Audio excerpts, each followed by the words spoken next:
Welcome back to our Let's Play series, guys. It's episode 11. I've been fairly busy, and I've also been thinking, which can always be scary with me, but it's a good idea because I came up with it, and I control this series, so it's of course a good idea.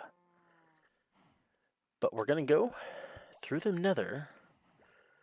You see some things I have, kind of seeing I need that bed. Don't think I need the coordinates. Might need you guys. And I said I was prepared, huh? Well, I am. I am. I will continue this in the nether. So, I have connected our nether portals. This goes to the sand, desert, sand thing. And we're headed towards the villager area. So the reason we're headed over there is because I have been thinking. That I cannot find or get the proper enchantments on my picks anymore, because it seems like the enchanting table has changed a bit, and getting certain enchantments are fairly rare now, and I'm not too thrilled with that. So we need to go to the villagers' land, because we are going to actually begin our trading hall. Do I face this? I think I face this way. Welcome to the trading hall. It's not much yet, but we will get it there. I've gathered the majority of the supplies that I think I'm going to need. I'll be honest, I have no idea whose kind of villager zombifying method I have copied. If I do figure that out, it will be down in the description. But these are what I should need. Well, the redstone bits at least. Do I actually need a piston? I don't know if I need a piston. I do need a piston. So, the great plan is to not even begin with the building, but to actually begin underground with mining out the needed room for all of this redstone, which I can guarantee will be a good bit. Oh, there's the rest of my... And to help us out with that, I'm actually going to use the iron, which I'm realizing I am in need of an iron ingot. Once I was great at planning, but you know, gotta be happy with what you got. Where do I want to put this? Yeah, so I'm gonna get cracking, and we'll go from there. So I'm gonna quickly kind of show you the method that we are using to, I guess the best way to say it is, I do have those. Manipulate and utilize villagers and redstone. I think that's all I need. Technically, I don't need you. We'll grab chiselstone because it's pretty. And I need you. So the main key is we'll have that stuck into 2, 3, 4. We'll have you there. You'll be facing down. Redstone. Oh, repeater, sorry. Redstone. And then technically should be there. So prepared, I can tell. You can tell. Ah! Ah! Oops. Not the angles that I've wanted you to do it that. Okay. And then that. So kind of the key of this is the sense that we are giving... Oh my goodness. So we sent that just up there. And it's utilizing one tick pulses, in which, for those who don't understand that, with a sticky piston, if you do a 1 tick pulse, you can push a block and then not retract it. As you're watching to the left there, see the way that it kind of just floats there for a second and then reaches back up. And then the reason that we do this, you power this, the observer will fire, but this will also fire. So this fires first, and when this pushes it up, it stays just long enough that when this line goes out, this will fire again. Let's try to watch that. You know what? We can dismantle this bit, and we can just do it from ground level for y'all to see. Okay, this should be far enough. Maybe. Put it on a... See the way that fires? It's kind of hard to even understand it for me. I just know the way that's powering, because the observer will observe whatever update this does, so when this turns on and off, it will send a pulse up to that, and there. I don't have to understand it. I just gotta have it. Okay. I'm realizing I didn't explain this. Okay, so the point of these platforms that you can drop down like that is the villager will be standing on this. He won't be able to get out once you know there's actually a wall around it.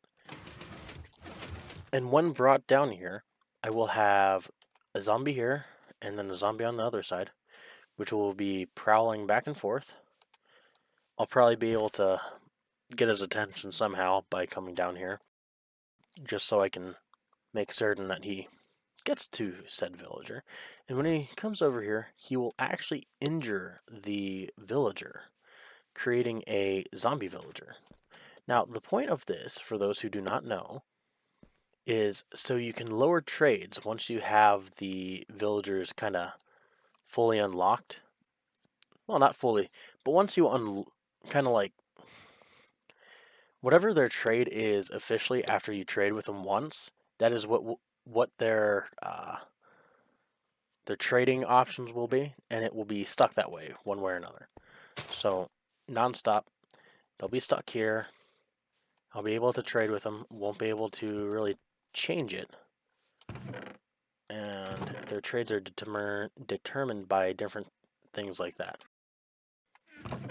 So we will use the flower pot and pistons to actually keep them here. So we injure them until they give us whatever trade we want.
Well, there we have it. The easy part is done. Yeah, this was the easy part. They do need to check if there is any issues with these blocks. Doesn't look like there's going to be an issue with the blocks. I'm looking down there at client light. It's under the XYZ. Down, what, 5? 2, 4, 5, yeah. And that just tells me whether something can spawn there or not. I.e., bad mobs that you don't want to go boom or kill a zombie. Well, a zombie kill a villager. But yeah, everything is essentially done. Well, except that hole, I'm realizing. But for the most part, everything is done. And the hard part is about to come up, in which I have to interact with the villagers themselves. And if you know nothing about villagers, trust me, they're the worst part of this process. So we're gonna see how many babies. Oh, okay, that's. We need to turn you off. I think we have more than enough. If you don't remember, we have an easy off there. Keeps them from being able to technically view them. Yeah. So, now my job is, I've got to be able to, there's a lot of babies in there, I don't want to have babies going too. But I've got to be able to get a minecart at an angle so it picks these guys up. Which, technically you can do it by corner, which I think that corner would probably be fine at this point. Oh, he's up there picking. I heard noise, I'm like, no booms. No booms, no attacks. But yeah. I probably have more than enough for over here. I probably have more than enough to dispose of as needed. And now comes the painful part of figuring out how I'm going to get these guys to stay in here and over here.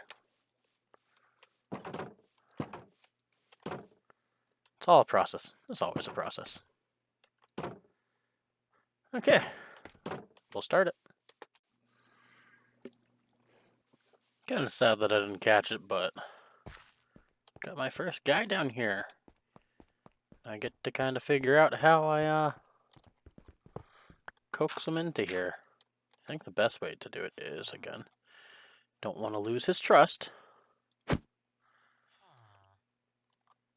I've got to go, and then he should be trapped. You gonna become a farmer? Yeah, it looks like he's trapped. Come on.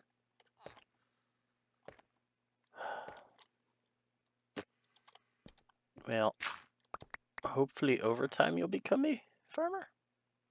You shaking your head no at me. Now the next point of stopping will be here. Ah, there we go. Hey, look at that. That's what I wanted. Should have some carrots over here for when I do get the guys that I want to trade with. I'm choosing carrot because it's one of the easiest ones that we have. So we can lock this guy's trade in. And what?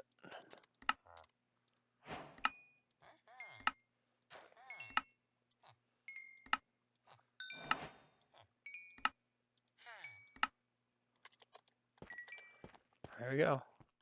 Alright, so we have a little bit of a change in plans of the way I'm doing this Let's Play. It's not cheating per se, but it is got to do with these villagers, which you see I've been trading with them, and I've been trading over here, but what happened to them? Apparently, on normal, villagers only have a 50% chance of becoming a zombie villager when infected. So this doesn't really matter if I were to, you know, want to be a little bit less lazy and trade with them for all they've got. But that takes time. And to get to mending books, which are normally like 24 plus emeralds, which, I mean, I can do that, but it's not going to be for my whole arsenal. And it's not getting to play with the mechanics. I'm going to be able to now change our difficulty settings, specifically to hard, and only hard if I'm going to do this. Because now I can play Devil's Advocate, save this guy, and all the rest without the 50% chance of losing them. And with only 4 gone, and only 4 tries to do this, I'm saying the 50% isn't that great, and not even worthwhile. Because clearly, that is not close to 50. Now, supposedly, if I got 4 more, I could get 50% and get those 4 surviving, but I doubt that at this point. For whatever reason, the 50% seems to be less so. And I'd rather not take a chance with that, because I've already put time and effort into these guys, getting them, transporting them. And if you know anything about how I feel about villagers, they are pains. They are just legitimate pains that I have to deal with, and I guess I could choose not to and run around without a mending book or 2, or the chance to be able to say, oh, look, I got emeralds. But I'm not going to do that. So I'm going to refill this, infect them, I guess technically once I have the trades that I want. I mean, in all reality, I could go to easy mode to get rid of some guys without hurting my reputation with some of these guys. But that's what I'm going to be doing. I'm going to be flipping specifically between normal and hard while I do this, just so I can get villagers and keep them. Because I've already been aggravated and wasted so much time on this, including starting over because I wasn't too thrilled with how I was doing this. But yeah,